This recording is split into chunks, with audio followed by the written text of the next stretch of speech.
Hello, I'm so glad you're watching this week. This was an episode that I did with Emily Lassiter, and this was episode 47 of Widow 180, the podcast. Emily Lassiter lost her husband, Joe, in 2014 in a plane crash. Their two daughters were 7 and 9 at the time of the crash. In the interview, Emily talks about being able to take some time off of work after Joe passed away, and she was able to travel with her girls. And she talks about how travel really helped to heal her soul and how traveling was a really good bonding experience for her and her girls. In the interview, Emily talks to me about returning from traveling and doing a complete career pivot.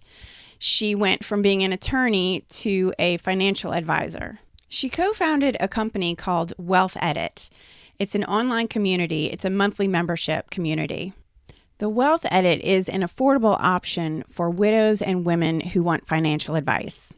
I really loved talking to Emily. She is such an inspiration, and she is such an incredible human being and such an inspiration to show people what is possible after loss, and that you can find something that you love and something you can pour your heart and soul into and find fulfillment and joy again. If you're new here and new to this channel, I'm Jen. I'm helping empower widows with stories, tips, advice, and support. Please hit subscribe and that little bell so you don't miss out on any further episodes. I know you're going to love this interview with Emily. Hello, everyone, and welcome back to this week's episode. This week, I'm talking to Emily Lassiter, co-founder of the Wealth Edit, an online membership-based community for women. In this community, there are virtual courses, weekly guest speakers. It's a space for women to come together and talk about money and decision-making about finances. So Emily became a widow at a young age, and she's had to make some big changes across the board, financially and personally, as many of us do. And she's going to share her story with us today. Thank you so much, Emily, for being here today. Thank you, Jennifer. I'm excited about being here. I know. Well, we're going to go ahead and get started with the question that I always start with, which is, how did you become a widow? What happened? What happened with Joe? So, Joe died in a plane crash in February of 2014. He was an attorney, but loved to fly as a hobby. And he hit some bad weather when he was flying. He had flown to a work meeting in Texas and was rerouted to another airport to avoid some fog. And by the time he got to the other airport, the fog had kind of settled in and just had a missed approach. So just in a blink of an eye, he was here one second and gone the next. And so the plane, he was the only one on the plane, and he crashed into a field. So thankfully that he wasn't like in a really populated area. So it was just him that died. And you were in Alabama. Yep, I was in Birmingham and he was in Texas. And he was in Texas for business. Mm-hmm. How old was Joe when that happened? So Joe and I both were 39 years old when he died. Okay. And you have two little girls. I have two little girls. They were 7 and 9 at the time, and now are 14 and 16. So Okay. hands full with two teenage daughters. Yeah.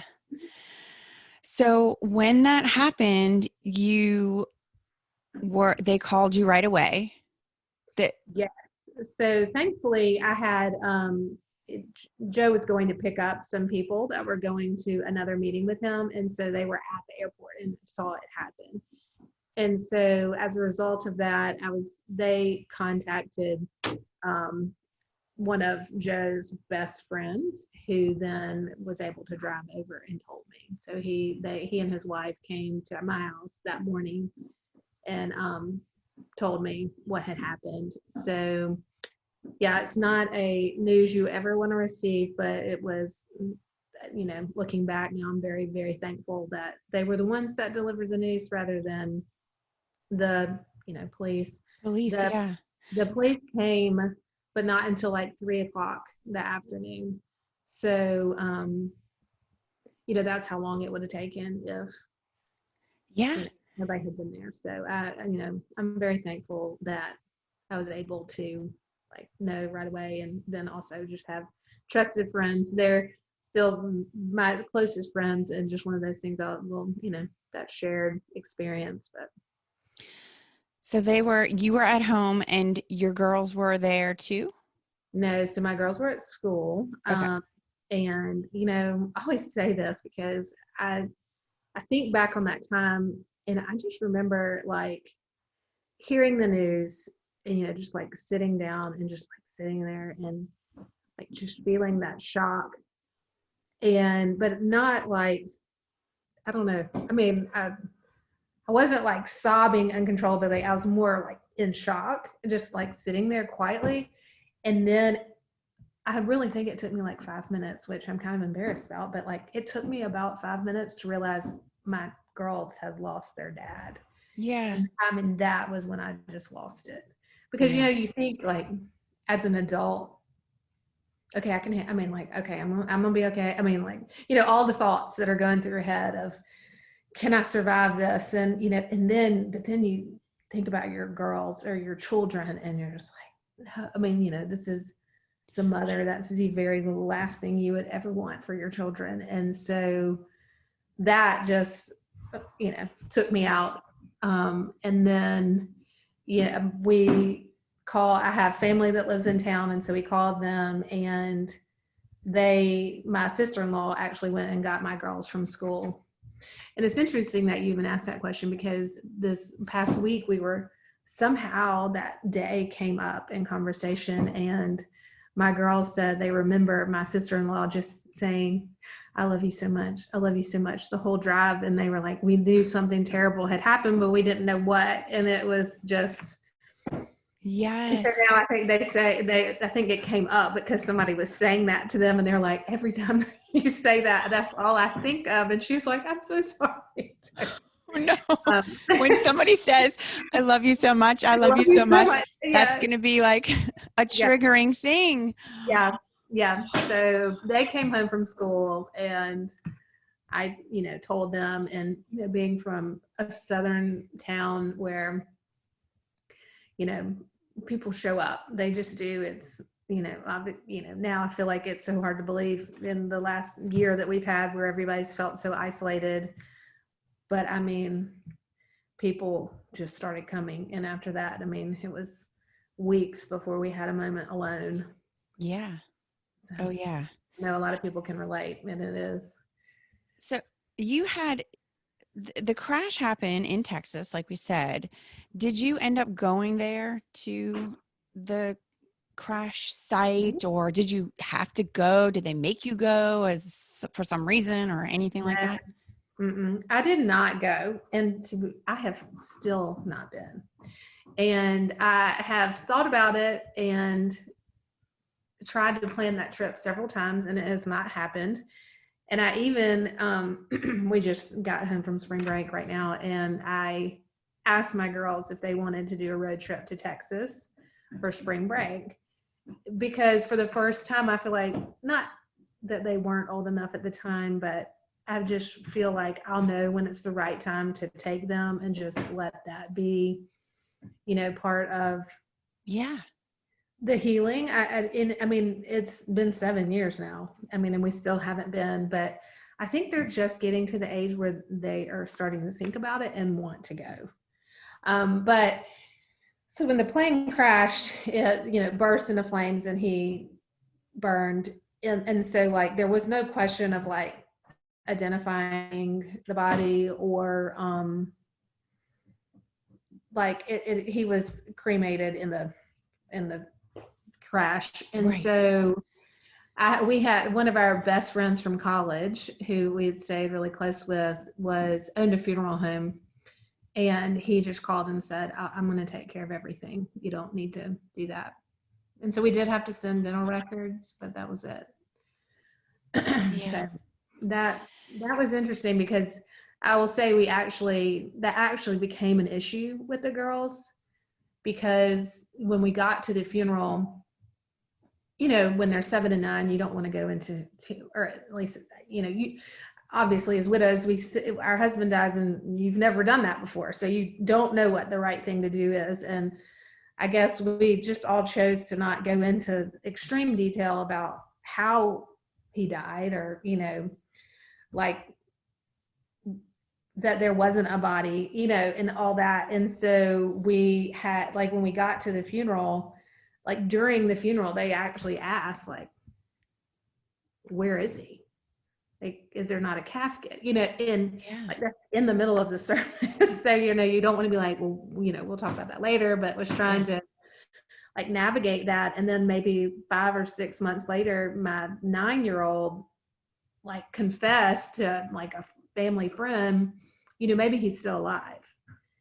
And, so then I had to go back and really like talk it through with Yeah. her. But Because she's they very didn't witness it. So you don't see it, so you don't believe it. right. And so, that was an interesting time because we really had to go. But like my youngest didn't want to hear all the details, but my oldest wanted to hear all of the details, all the way to like how did they know it was him, and dental records, and like why that was important, and how, and so, you just take it as it comes. But for us, that was a weird thing because he was here one day perfectly healthy, and then they were just told, oh, he's gone. Yeah. But that their minds didn't know how to really process that, and we're going to hold on to hope. No. They could. Yeah. Oh, wow. So many things to think about, huh?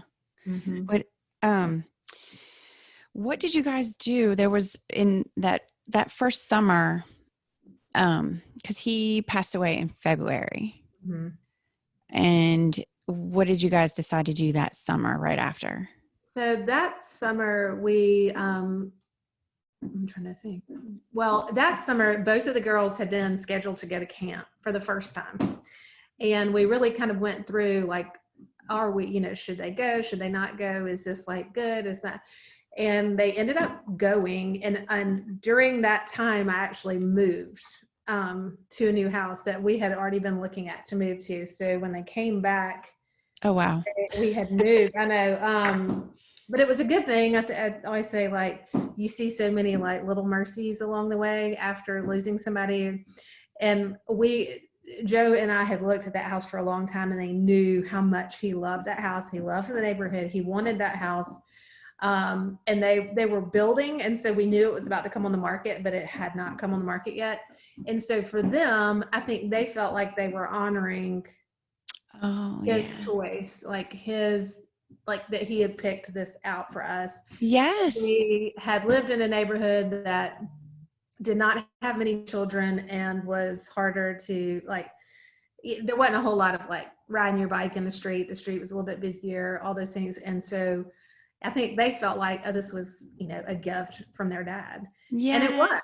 And it was one that, we were able to do because he had taken good care of us and had life insurance. And, I talked to them about that. I said, this is, where I'm able to be at home. And I did stay at home with them for a couple of years. I knew it wouldn't last forever, but it was something that I was very thankful that I could do while we got Yes. back on our. And so your dad stepped in right away Mm-hmm. because he is a financial advisor. That's right.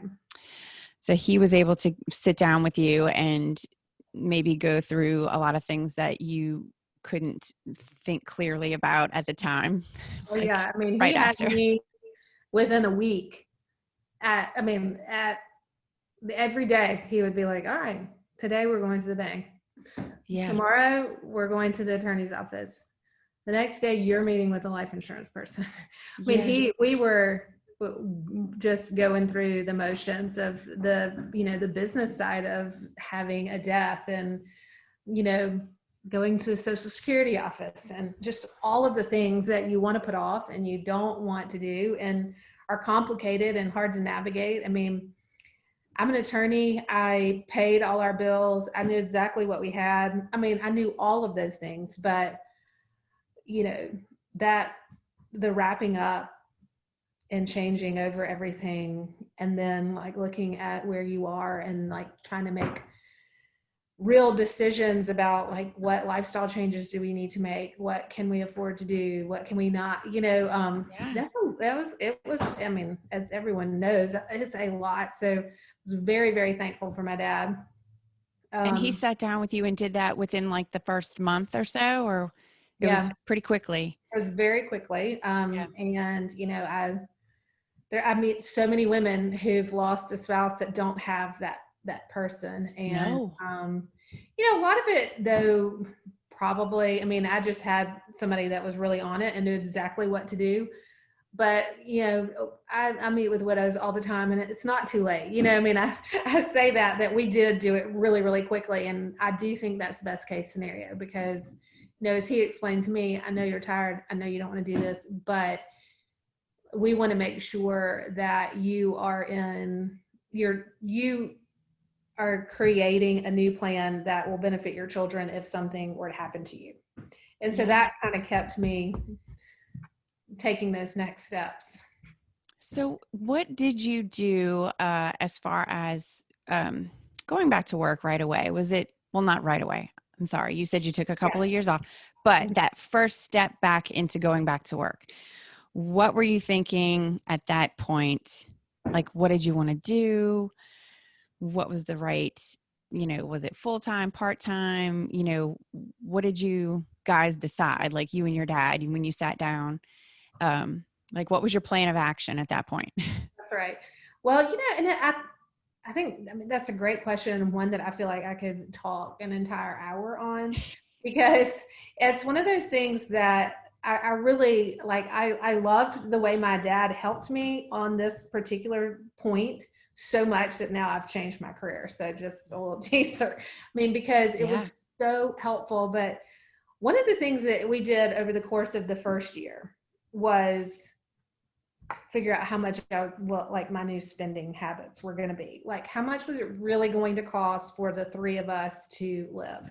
And we knew we were moving, so we made the move, and got settled, and then started watching like monthly expenses and like what my spending patterns were, and were able to like really come up with a great, like, a number of like, okay, this is how much you're spending. And then began to like start factoring in and thinking about, okay, well, what are the other assets that I have mean? Because, you can have, a lot of, well, you get, if anybody that's listening that has life insurance and your husband dies before you're 40, like, yes, it might sound like a big number at the time, but like, if you're like, okay, well, actually, I probably need to make this last for the next 60 years. Yeah. It's really not that much. And so, like, really understanding. So he took the time to explain to me like what that lump sum meant, how could we use it, what was the wisest way to use it, and then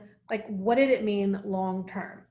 And I think that's where advisors oftentimes either they assume that the widow knows what that means, No. or just maybe just doesn't do a great job of explaining it because they're in that financial mindset. And it is hard sometimes to take like 50 steps back and be like, okay, I'm going to explain this in a way that is really relevant and meaningful. And like also to navigate the emotional component to that. Because for me, we realized based on my spending, which was not outrageous and just a normal like lifestyle, like based on that and like what I had from life insurance, my dad figured that he was like, I feel like you need to make $80,000 a year. That was the number he gave me. Yeah. Now I am an attorney, as I told you, and so like that was a reasonable number for me to make, because I mean, just considering what I'd made in the past and different things, I Yeah. knew that that was a realistic number. Hmm. If that had not been realistic, and let's say I had never worked before, or didn't have a career before, then I would have had to really make some significant lifestyle shifts, which I had already done, just but like that was okay. We've gone now from a dual income to a single income, and we have an idea of what you're spending and also kind of like where you want to go. Like, it was important to me. I'd really love to be able to pay or at least help my girls pay for their college. So, Yeah. taking that into account, okay, different things like different goals, wishes, how, I really don't want to have to move in with my girls when they're in their 40s, Right. so like Right. how can I prepare for that? And then, so with that number though, I remember saying to my dad the first time he said it, I said two things. One was, I said, I'm not ready to make that jump yet. Can I have some Mhm. time? And he said, absolutely. I'm telling you this now because because I feel like you just need to know like that's where we're going. It Yeah. doesn't mean that you have to be there right now.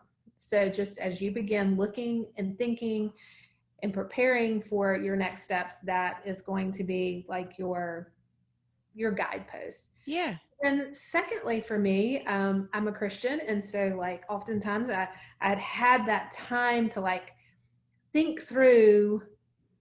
All right, my life has been turned upside down and shaken out and thrown out in the floor in a million different pieces, and like I don't know what I'm supposed to do. Like, who Yeah. am I? I mean, Joe and I had dated since we were 21, and he had been my best friend since I was 15. So, like, we had very little life without each other.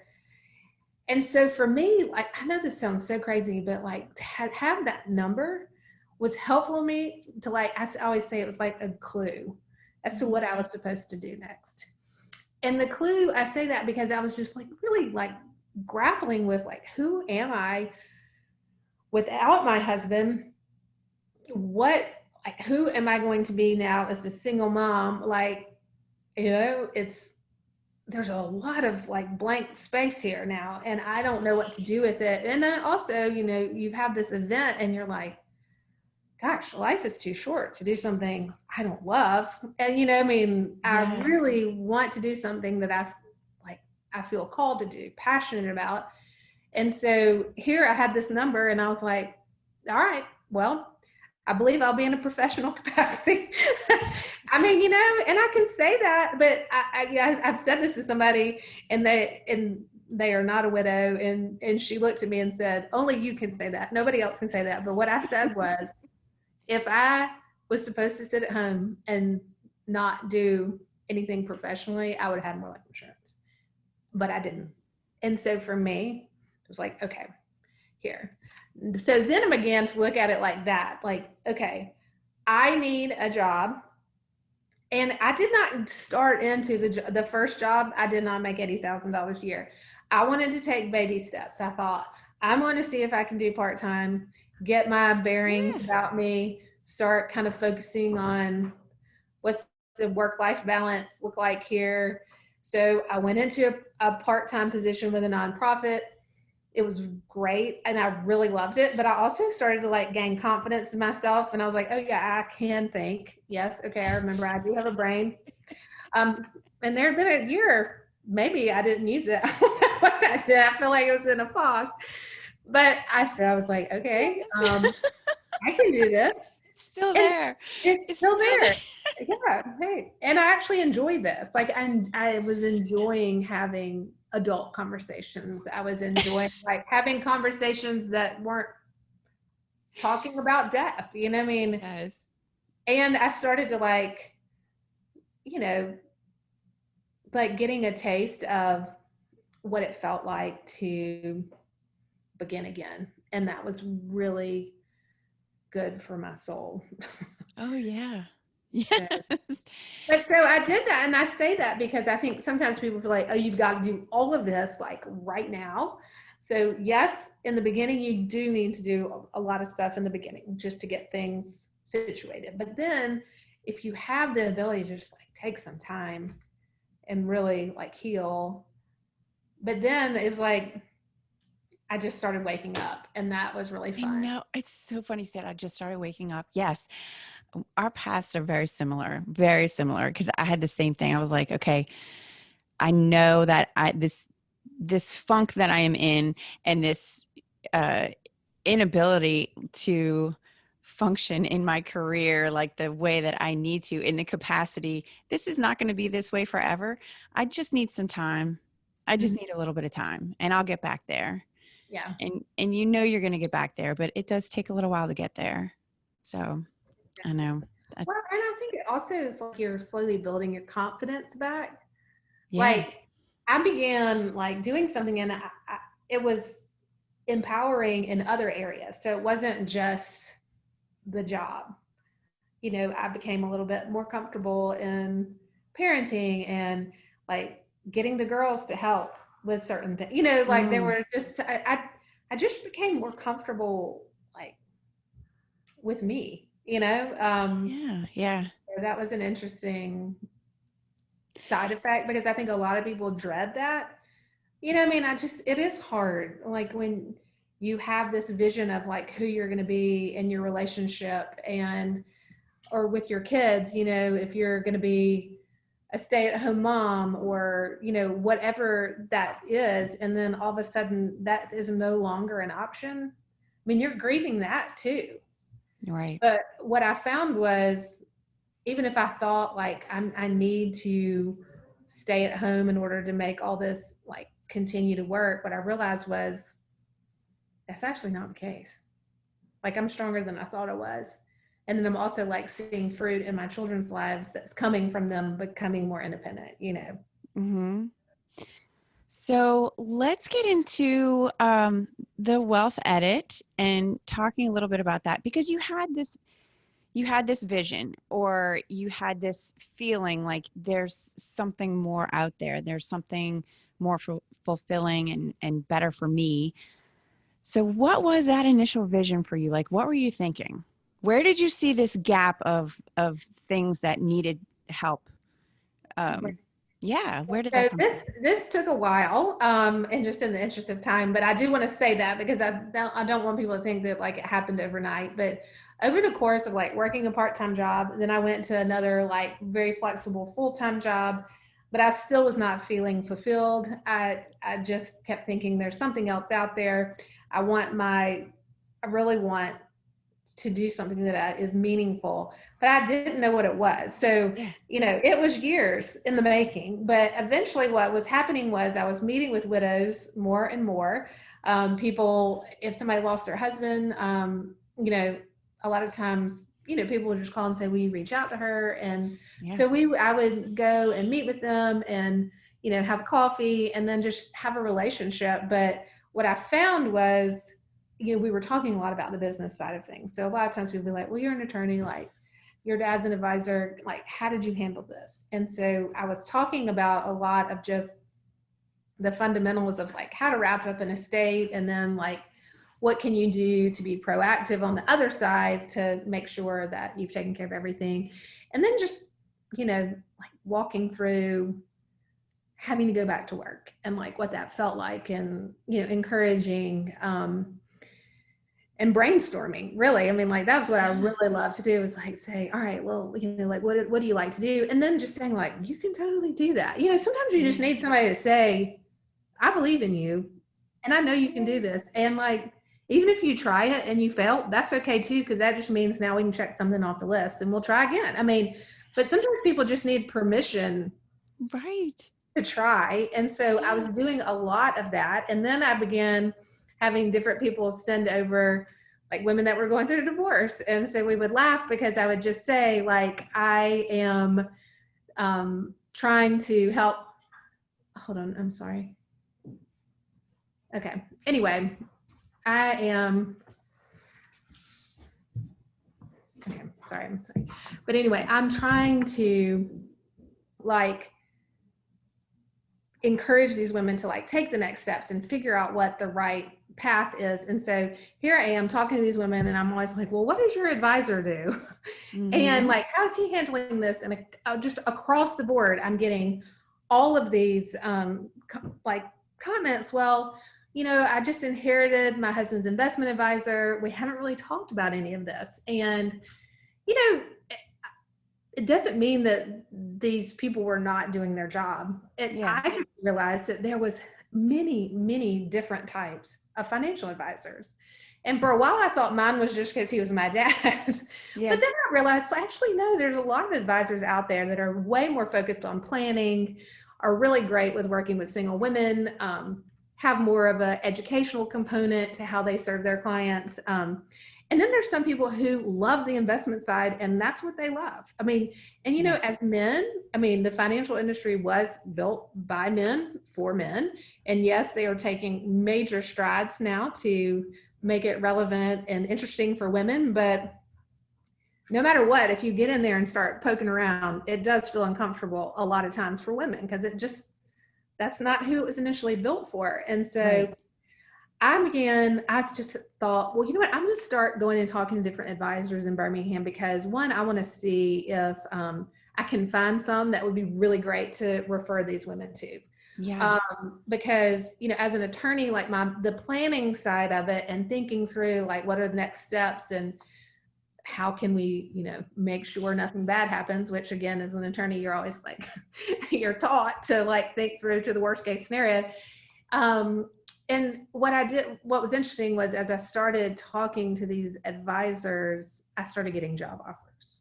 And it was extremely unexpected, because that was not at all what I was intending to do. Not the intent, no. Not at all. And then but I kept thinking, like, why would they do that? That doesn't even make any sense. And then finally I got up enough courage to ask somebody. I just said, look, I am honored and like really flattered that you would offer me a job, but may I ask why? I mean, like, why would you hire me? And he started laughing, and he was like, well, I do love that you asked that question. We don't get that very often in interviews. But I was like, well, this wasn't meant to be an interview. But they said, you know, one is that this industry is lacking women. Like, we want women. We can't get women. I mean, you know, it was like, it's not that we don't want to. In this particular group, they're like, we are actively searching for women advisors because we know our clients want and need them. Yes. And, you know, women are not a niche. I mean, it's 49% of the population. It might have even changed but it's, I mean, half the population are women. So, you know, a lot of times people talk about women as a niche, but it's not a niche. It's half the population. But he said, secondly, like, you're an attorney, and I know I can teach you everything that you would need to know, you know, over the course of a few years. And a lot of what we do is legally led. I mean, it's one of those things that you probably already know half of what we do and why we do it, which has proven to be very true. And then thirdly, he said, widows are actually a business opportunity because the baby boomers are dying and women are outliving the men just because of statistics and women living longer than men. And that there's a huge market there. So it's called like the great wealth transfer, when baby boomers die and the money changes over. But so there's a period of time where the most of the wealth in the United States will be owned by widows. Okay. And I mean, of course I had no idea. I had no idea. But I thought that was really interesting because in my mind, I thought, okay, well, I love that there's a chance that I could like do something that I really love doing, which is talking to women, and then actually make a living. And like, not just the safe living. Because everybody, you know, when I said I wanted to go back to work, the first and second options that were always thrown out there was you could work at the school, so you could have your summers off and be with your girls, or you could like work at the church, you know, things like that. So those were the two suggestions. Now, there's nothing wrong with either of those positions, but neither one of them sounded like my calling, you know. And there are some people that are teachers and like that's what they do, but I knew I've known my whole life I was not to be a teacher of children. And so I was like, neither one of those really appealed to me, even though they were really safe options. And so so here they are, these people offering me this job, but it was definitely not the easy path. I could stay in the job I had that was paying well, had great benefits, checked all the boxes, but I was bored to tears. So here we are. And I'm like, you know what? I know everyone is telling me that I'm crazy to do this and that I am stepping off a cliff of like, it's not even off a cliff. I'm like starting a climb, you know, it's like, I'm either going to jump off the cliff and end up on the bottom and then have to climb my way out. And so, but it was for the first time I was started like feeling some excitement. Like, okay, Yeah. this is really fun. Like, I mean, I could, and I was like, the idea of like having to like go back to school. I didn't really have, I mean, school is it's kind of we had to get licenses and do that. So you're studying like on your own, taking online courses and things like that. So I knew I was doing that. And then I knew if I did this, I really wanted to get my CFP, which I'm actively studying for now. But, all of that was hard. Then also I had to get clients. So like to market myself, which I had never done. And that was never a part of my legal practice. It was like, you finish the assignment, just another one walks in, you do it. And I mean, Yeah. And so, anyway, but, I just thought, I really know that this is needed in the industry. I mean, there are so many women that could benefit from this. And if I can come in and help and actually make a living, I want to do it. I just want to do it. And I will never forget the handful of women that I told, and instead of saying, oh no, like that's too much, you shouldn't have to work that hard, things like that. Or I did have one person say, don't you think if you focused as much on finding a new husband as you are on finding a new job, that wouldn't be better? And I was like, well, that's one way to look at it. Wow. And maybe you're right. I don't know. However, I'm going to say no, that's not where I'm feeling led. But to have those women that look to me are like, yes, you would do an amazing job. Or like, you can do that. I'll help. Let me know. I'm going to help with your kids. We will make this work. Yeah. Or my parents who said to me, we know you can do this. We think you would be amazing at that. And we will help any way that we can. And to this day, they do. I mean, they are there. If I have to travel, they come up, they do all the things, but they committed to me, like, I will help. And those are the people that like changed my life. And it's something like that I want to be able to now do and like pay it forward. Yeah. Well, it validates what you're thinking. You just have this idea, and like you said, you just need to kind of talk it out. And if you have those people that are pushing you and giving you that extra bit of confidence, you already have it in you, Mm-hmm. You just kind of need to hear somebody else say it and say, yeah, you can do that. Yeah. That's all you need. So Yeah. that's awesome. That is Yeah. awesome. So the wealth edit Yeah. So came into I will being. say, one of the people that told me I could do it was a girl named Lauren Pearson, who's also in Birmingham, and everybody that heard my story and like what I was thinking about doing kept asking me if I had met her. And so she has been in the industry for 15 years, so had a growing practice. And so she asked me if I would come work with her at her private practice, which is called Somerset, which is just a traditional wealth management group. We do financial planning, we do investments, we do all of those things. But what was the most exciting part of it was she had been working towards this idea of the wealth edit. And she said, I want you to come and work with me at the private practice, but I want you to be my partner on the wealth edit. And the wealth edit, the thing that was the most exciting part about that was like my legal mind and like how I enjoy digging into the details of people's like financial lives is met with the private practice. I love that part. And I think it just makes me better at what I'm doing every day. But what I found was there were a lot of women that I had talked to that I knew could not afford that. Maybe who did not have any life insurance, or just was in a different position, or had been through a divorce. And so I was able to like enjoy like the business side of it at Somerset, but the wealth that is an online community that is a monthly membership. So that is affordable. So anybody who wants to learn more about wealth and wants to join a community that really helps them walk through like what steps they need to take can join. And I just love that, because so now we have like two separate arms of what we do. So we always say we do Somerset from 8 to 5 and the Wealth Edit from 5 to 8, but Okay.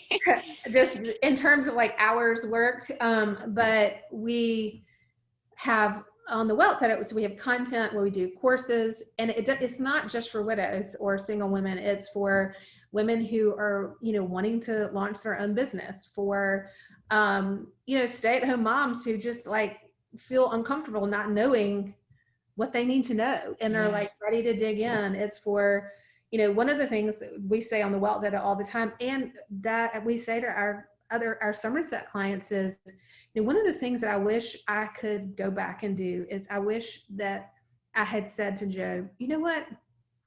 I'm actually probably better suited to handle our finances. Mm. He worked nonstop. I mean, he was an attorney as well, but just he was covered up, and my job was not as demanding at the time. And I was a much more detailed person. And so I always like tell women, like, you can go and say, you know what, I would like to help you with this. And I think if I had said that to Joe, I think he might have burst into tears out of gratitude. But I didn't know to say that. I just didn't know, because like right now I'm handling the finances all on my own. It's a tremendous burden. It's scary. It's overwhelming at times.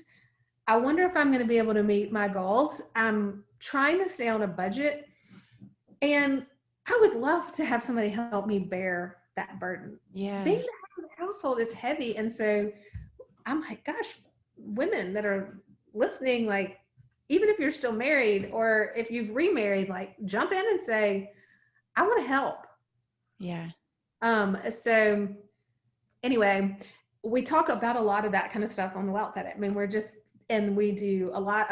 You can follow us on Instagram at Wealth Edit. We have like lots of stories and just like information on things that people might be wondering about, which all that is free. And then we're launching a new website that's going to have a blog and lots of different things that are like free content as well. But then we will, under the membership wall, we have courses. Like today, we're doing a course on how to monetize your social media presence. We know, a lot of women that are trying to balance work and home now are able to work from home, and there's different ways to make money. And if you have like a really successful Instagram and you're a decorator and you want to figure out like how to monetize that, right? Like, those. But then we also do a course that we just finished called All the Single Ladies, and we go through all the things that we think women need to know. And we actually had several married women take the course because they just said, I want to be in charge of our finances. How do I do it? Yeah. So, and then we have entrepreneurship courses. So for people who are wanting to start a new business, like, how do you do that? What are the steps you need to take? How do you open a business bank account? When should you? Yeah. Taxes, bookkeeping, all the things. So all of it. It's not just for single women, but the best part about it is we've created a community. And so we're connecting. We want to network these women. So we have, calls with people with all our members, we spend about 30 minutes with everybody. We get to know them, and then we figure out how we can help. And we've talked about this before, but I can say, oh, you have a podcast. Oh, let me connect you with, this person over here who took their podcast and now has a membership. And like networking and putting women in touch with other women that are doing the same things. And then our content, we talk about a lot about how women have different glide paths. So women are not a niche, just women. There's many different type of women and different financial paths that we're all on. Yeah. And so we talk about there's 6 different glide paths. I think we're coming up with a 7th one right now, that we're just the more we do this, we realize. And then, so the content we do is kind of based on what path you're going on.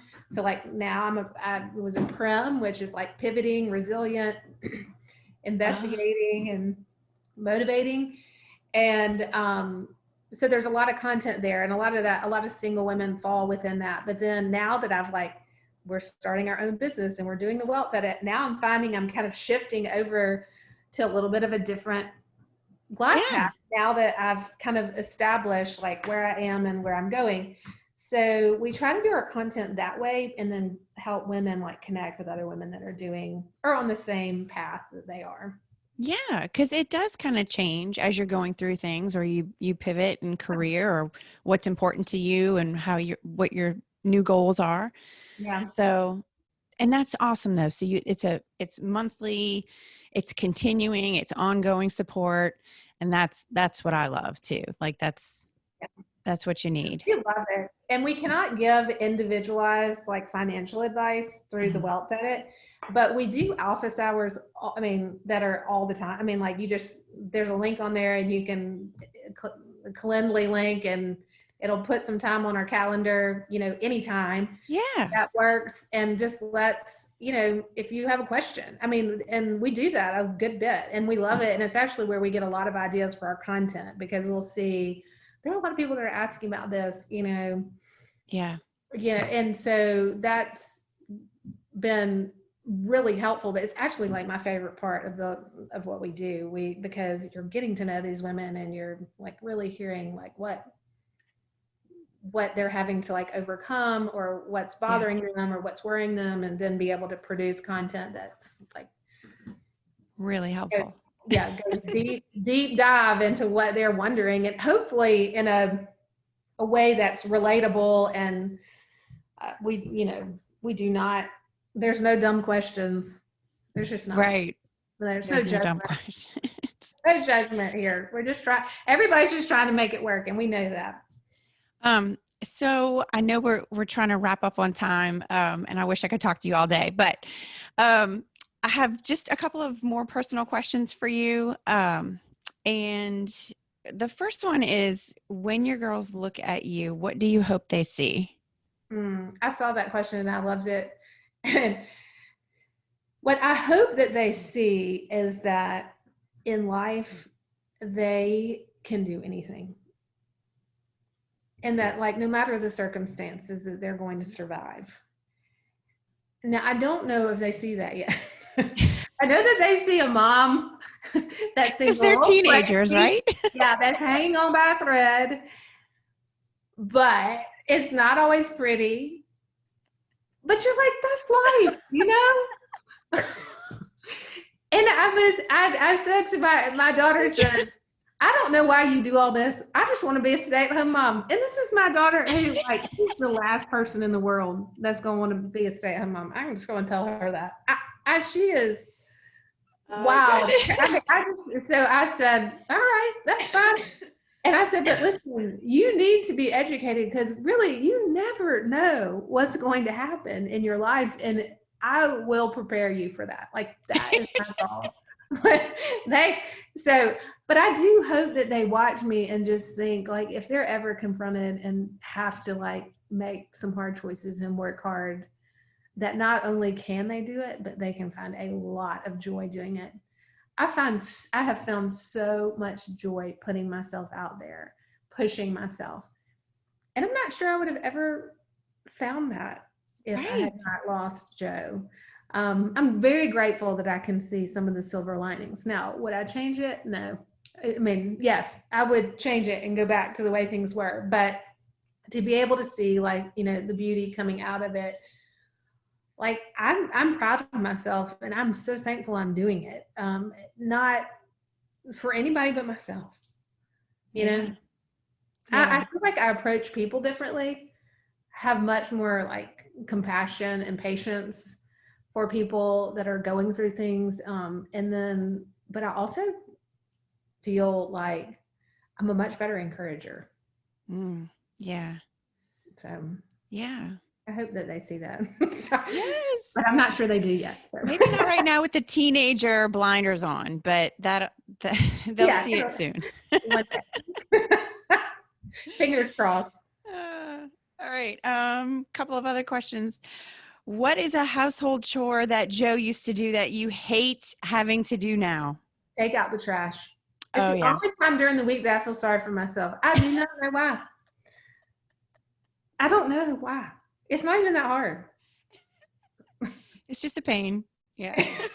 It's not even, I mean, it's like we have a very small lot, so it's really not much. But for some reason, I laugh when I say that all the time. Like, I hate taking out the trash. And now the girls, I'm like, will y'all please do it? Um, What is one thing that people buy that you think is a total waste of money? Stuff. Just stuff. Just the crap. Yeah. Just crap. Oh, what comes to mind immediately is just the $100 Target run when you go in for something that's $10. That Oh, every I day. remember. I'll never forget. My dad told me, like, right when we got married, we wanted to buy a painting. It was not even that expensive now looking back, but we wanted to buy a new painting for our den, and we were going to give it to each other for our anniversary, our 1 year anniversary. And I remember saying to my dad, "Do you think that's okay if we buy it?" And he said, Emily, people don't go bankrupt buying paintings. They go bankrupt by spending too much at Target. And it just stuck with me. That mindless spending that you cannot put, I know. everything in finances comes down to how much you spend. The little Because things. somebody could have $30 million, but spend $1 million a year and go bankrupt. Yeah. And it's true. And so that mindless spending, Yeah. That'll get you. that'll get you. If you could go on an adventure tomorrow with your girls, where would you go and why? Africa, because I've always wanted to go and I've never been able to get there. We have traveled all over. I was really, we had an opportunity with the nonprofit that I was working with to go on a long extended trip through Europe. And that was just like one of the best things that we ever did. And we also got to go to India, which was probably one of the most healing things that we did together as a family, because I think we had a new adventure that was just ours, that was new, and like proved to myself and to my girls that life could be exciting and fun. Yeah. And under this new normal. But then also they saw how much larger the world was. And, when you see how vast the world is, and also like the many, many blessings we have as Americans and how we live, there's something about that puts it into perspective. It doesn't make it feel like what's happened to them is at the center of the universe. It is a part of who they are, but it doesn't define them. And that there's people all over the world that are suffering. And so there was something about that when we came back from that trip, that was when I really started to like move forward. And like, that was when I got my full-time job, when I decided, okay, I'm really going to do something that's bigger than this, that resolve. And, I say one day I'm gonna do something with widows and travel, because I just think there's something that is so healing about going out there and seeing the world and having an adventure that's your own new adventure, and reminding yourself that you can do it. It is. But out of all of that time, I wanted to go to Africa above all the other places, and we just never could make it work. And so I'm just waiting for my time for that. I know that would be an awesome adventure. Mm-hmm. And the girls would love it. Yeah. Although my youngest has said to me, "Mom, that's your dream, not mine. I do not want to go. It makes me feel nervous." Come on. Like, and she's like, "I'm going to stay with Nana." And I was like, "Okay, well," but maybe as she gets older now, I see her kind of being like, "Yeah, we're going, aren't we?" I'm like, "Yeah, we're going." Yeah. Okay. I don't want to take up any more of your time. Thank you so much for talking to us today. Emily, please tell everybody again where we can find you on Facebook, on Instagram, the website again, and we'll put everything in the show notes too, so everybody can find you. Yeah, I would love that. Okay. So it's wealthedit.com. Okay. Just Wealth Edit, not the Wealth Edit. So wealthedit.com. And you can email me at emily@wealthedit.com. Or at Somerset Advisory is the name of our private practice. So we also have that. And then the best place to like find everything that's going on with Wealth Edit is on Instagram. We also are on Facebook, but Instagram is Wealth Edit. And just look us up, follow us, see if you are interested in it. I think we have a lot of great content that's just kind of coming through your daily feed, and just hopefully bringing awareness to different things that we all need to know. Yeah. And like you said, at any part of your journey through anything, widow or not, remarried, all of it's helpful for everybody, really. Yeah, So, like you it said. really is. And like what we say is like, we just want to start the conversation. Men have these conversations all the time. And, but for some reason, women have been taught that these conversations are taboo or tacky, and they're not. And we learn so quickly. And it's just learning the dialogue. And before you know it, just building that confidence and being able to negotiate for yourself and Yes. All of get it. involved, all of it. So All please right. check us out. I'd love to. Thank you, Yeah, Emily. Thank you so much for talking you're today. welcome. Have a great day. All right. You too. Bye. Thanks. Bye bye. Bye.